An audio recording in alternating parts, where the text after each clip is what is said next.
إن الله وملائكته يصلون على النبي يا أيها الذين آمنوا صلوا عليه وسلموا تسليما۔ دین اسلام میں کوئی زبردستی نہیں ہے، ہدایت صاف طور پر ظاہر اور گمراہی سے الگ ہو چکی ہے۔ تو جو شخص بتوں سے اعتقاد نہ رکھے اور اللہ پر ایمان لائے، اس نے ایسی مضبوط رسی ہاتھ میں پکڑ لی ہے جو کبھی ٹوٹنے والی نہیں، اور اللہ سب کچھ سنتا ہے، سب کچھ جانتا ہے۔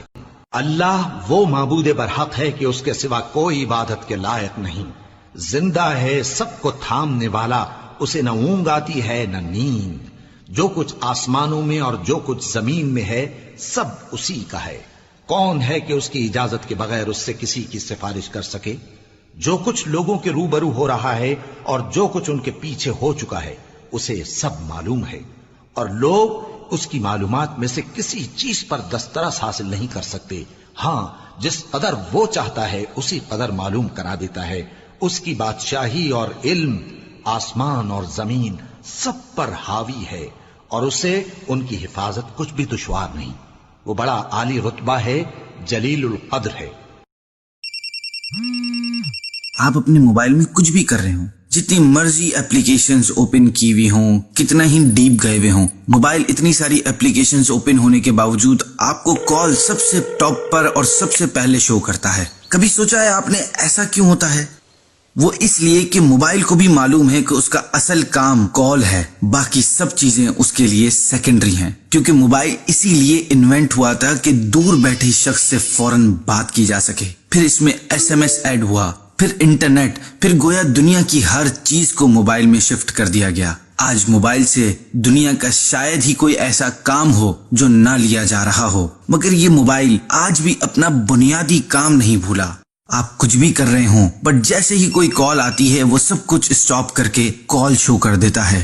یہ موبائل ہے جو اپنے بننے کا اصل مقصد نہیں بھولا، اور ایک ہم انسان ہیں جنہیں اللہ نے اس لیے پیدا فرمایا کہ ہم اس کی عبادت کریں۔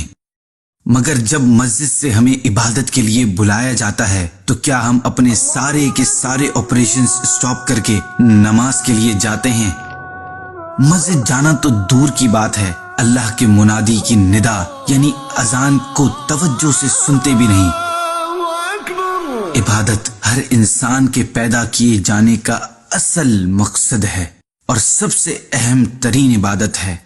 کاش ہم موبائل سے اتنا ہی سیکھ لیں کہ دنیا کے سب کام کریں، مگر اپنی پیدائش کا بنیادی مقصد عبادت کبھی نہ بھولیں۔ اذان ہوتے ہی سب کچھ روک کر مؤذن کو لبیک کہیں اور پیارے آقا صلی اللہ علیہ وسلم کی آنکھوں کی ٹھنڈک نماز کی طرف چل پڑیں۔